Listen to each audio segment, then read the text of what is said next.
Hey Joel, you were telling about your friend, about maglev? Yeah, Jim Powell is the inventor of maglev, and he worked his entire life at Brookhaven Labs, a nuclear engineer, and they're building maglevs in Japan and China. But the really interesting use of it is for space launch. It would cut the cost by 1/50th of the cost currently. Also, it wouldn't use any carbon. Wouldn't use any um, petroleum-based products. And it also And, is good for transportation. and when you think about it, the main thing is you've got to get your projectile up to escape velocity.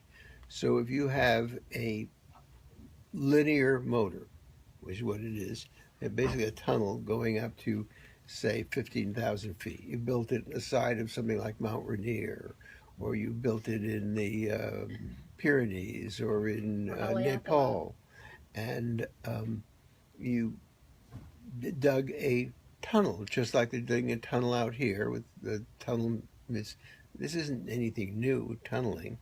And what makes the motor work is that it's a superconductors, and the super collider that they built in Switzerland uses the same type of magnets. Um, and this is existing technology. This isn't anything new. All you have to do is build that electric motor, and because you then create a vacuum in it, with a maglev train like the one that goes from Shanghai Airport in, the only resistance is air. There's no friction because the train floats on its magnets. But if you put it into a tunnel Vacuum. and you pump out the air, so you're launching in a vacuum, you have absolutely no resistance, and so this vehicle runs up a 7% slope for 10 or 15 miles, whatever the engineers figure, and launches into space. Um, it's fantastic. The other thing is on the maglev trains, the one they built in Japan and the one in China just go from point A to point B. But the maglev 2 that they've designed can actually switch. So it's running on this like rail or whatever you have, but when it gets to a switching point, it just goes over a flat surface, and the magnets direct it right or left, and it can slow down and stop at a station, let people on and off, and go back on. Um, and their concept is to build it on the interstate highway right of way. So you have an elevated maglev train running there. You don't have to buy any right of way, and to justify the cost, I mean, nobody's going to use passenger trains because you get a train no matter how good. Even in France, where they've got the bullet trains, less than 9% of the people really use them. You want a car that gets you there when you get there. But the huge amount of traffic that we have is trucks.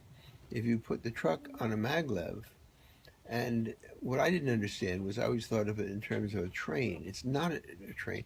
Each individual car has magnets, its own engine. The only reason they put them together in a train of 3 or 4 or 5 cars is less wind resistance, because the only friction is wind. And it would solve all kinds of problems. And because it can carry so much, you could have your cars and pull your car right up onto the maglev. It would take you from one city to the next city, and you drive off and go your last mile, because nobody's going to use a train to go from Seattle to Portland. When you get there, you've got to rent a car, and uh, it just doesn't make sense when you can take the car, get on the train, sit in your car, and get off at the other end.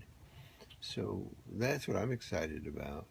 But it's a big project to develop a space launch vehicle like that. Would be equivalent of the Moon Project or the Atomic Energy Project. It would take a government. Naveen is And going. Senator Kennedy was a big supporter of it. What was the other one? Monahan, Senator Monahan. But when he died, the U.S. government stopped financing it. Naveen is going. Hmm? Naveen is going. They're doing what? You don't know? No.